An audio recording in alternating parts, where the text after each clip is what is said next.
Mesdames et Messieurs, au nom du Comité de soutien des droits de l'homme en Iran, je suis heureuse de vous souhaiter à toutes et à tous la bienvenue à cette conférence et de remercier chaleureusement Madame Florence Berthoud, maire du 5e arrondissement, pour l'avoir accueillie, ainsi que l'exposition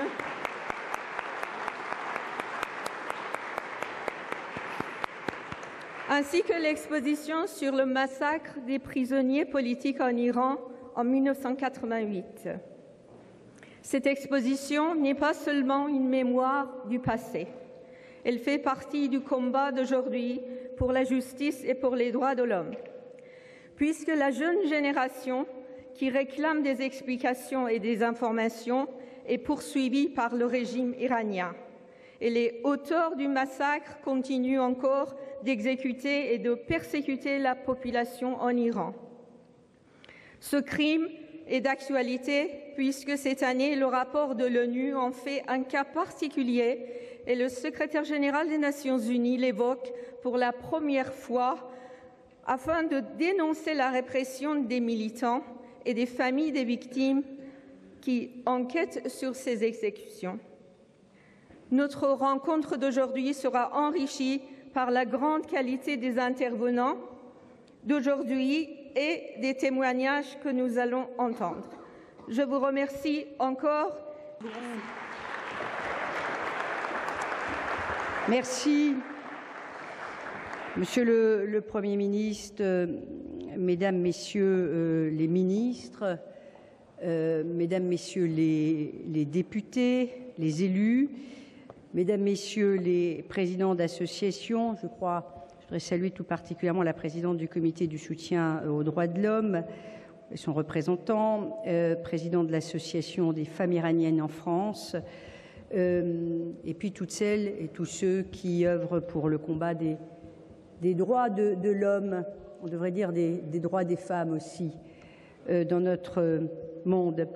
Il y a un an, quasiment jour pour jour, nous étions réunis à la Mutualité. Et nous étions réunis à la Mutualité autour de Madame Rajavi, au charisme et au courage absolument incroyable, déjà à l'invitation du comité du soutien aux droits de l'homme en Iran et de l'Association des femmes iraniennes en France.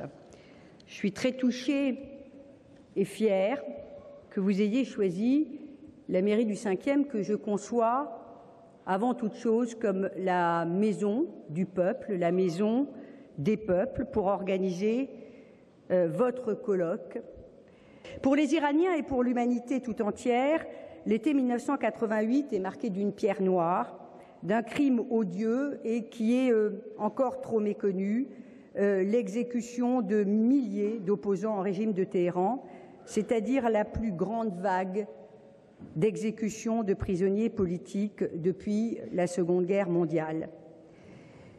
Le courage des rescapés et des familles des exécutés, la mobilisation des défenseurs des droits de l'homme à travers le monde font, je suis sûre, qu'un jour la vérité triomphera de ces mensonges qu'on essaye de nous imposer. Aujourd'hui, le doute n'est plus permis sur la réalité des exactions, les preuves et les rapports accablants se multiplient et je salue l'action des nombreuses ONG qui ont interpellé l'an dernier le secrétaire général de l'ONU pour demander la mise en place d'un tribunal international indépendant, première étape dans la reconnaissance de ces crimes comme crimes contre l'humanité. Je souhaite que votre action, notre action auprès des organisations internationales porte enfin ses fruits et fasse progresser les droits de l'homme en Iran et partout où l'horreur a sévi. Un peuple ne peut se réconcilier avec lui-même si la lumière n'est pas faite sur son histoire et si les coupables ne sont pas jugés. Et je rejoins la rapporteure du Conseil des droits de l'homme de l'ONU qui a rappelé le mois dernier, sa déclaration est encourageante, vous l'avez rappelé en nous faisant visiter cette exposition, qui a rappelé l'importance de rendre justice aux familles des victimes des massacres de 1988. Rendre justice permet de panser les plaies du passé et ce long processus commence avec le devoir de mémoire. Nous avons le devoir de ne pas oublier, car l'oubli reviendrait à donner raison aux criminels. Le bourreau tue toujours 2 fois, la seconde fois par l'oubli, disait si bien Elie Wiesel. Ici, au cœur du quartier latin, au cœur d'un arrondissement de la connaissance et de la transmission des savoirs, cette notion de vérité historique nous parle tout particulièrement. Merci pour votre immense courage et merci aussi et surtout à toutes les personnalités qui œuvrent au quotidien pour que la vérité soit faite. Et je suis très fière et très heureuse qu'on puisse vous accueillir cet après-midi.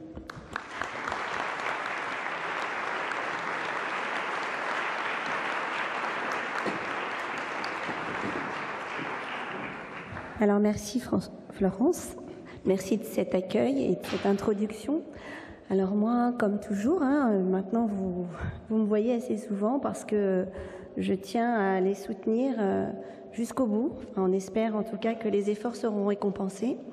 Et donc j'avais organisé une exposition d'ailleurs il y a quelques temps, il y a 2-3 ans, dans ma petite ville du Pin, en Seine-et-Marne. Et cette exposition avait d'autant plus de valeur parce qu'il n'y a pas de petits événements en fait. À partir du moment où on communique et on informe les Français de ce qui se passe, on n'a pas eu beaucoup d'informations sur le tremblement de terre, sur toutes ces horreurs et ce qui a empêché aussi les secours de venir. Donc il est important à notre niveau de communiquer sur cela. Alors bien sûr, il y a la conférence. Bien sûr, vous avez toujours vos amis présents, fidèles, qui sont parmi nous et on le sera jusqu'au bout. Donc, je vous présente donc la présidente du Conseil national de la résistance iranienne.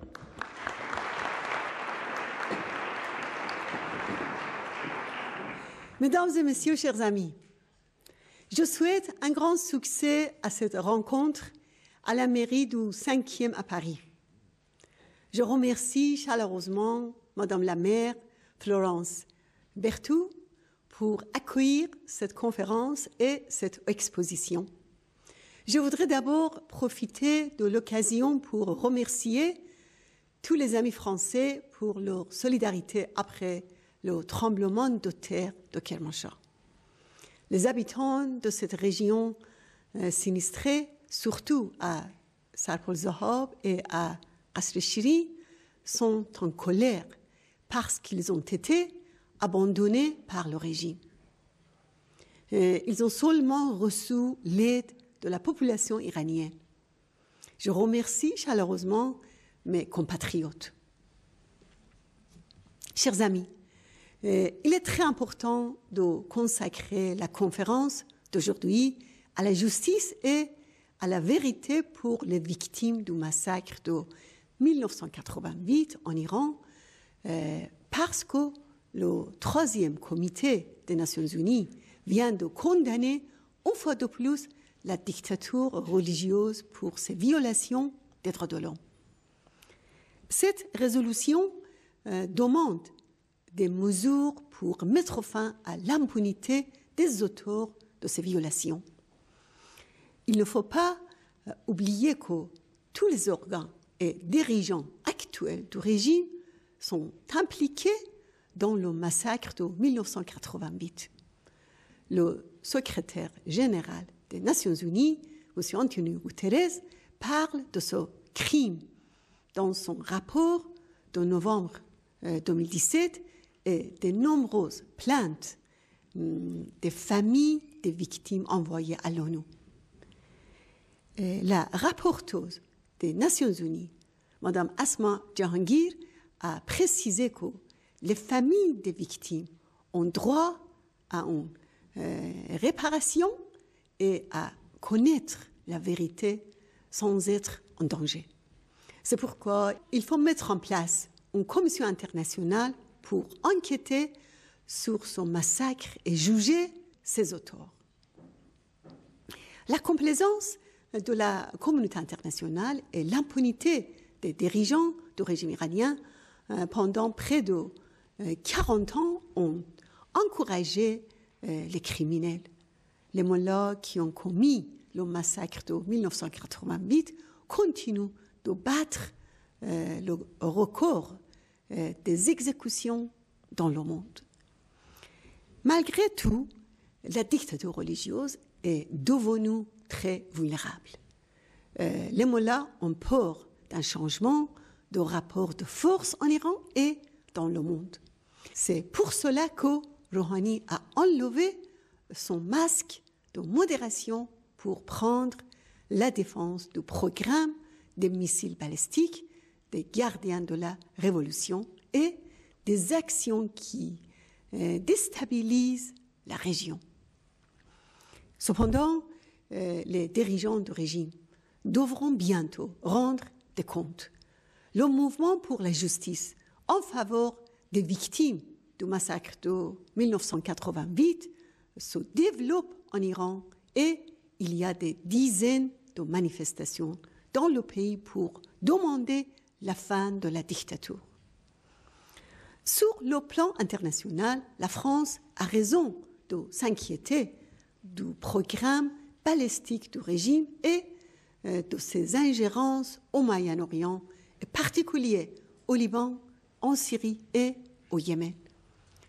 Cela inquiète aussi les pays de la région et les États-Unis. L'époque de la complaisance doit prendre fin.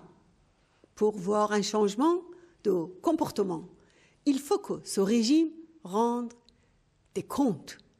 C'est pourquoi il est nécessaire d'inscrire les pastorants sur la liste du terrorisme de l'Union européenne et d'imposer des sanctions à cet organe vital du régime iranien.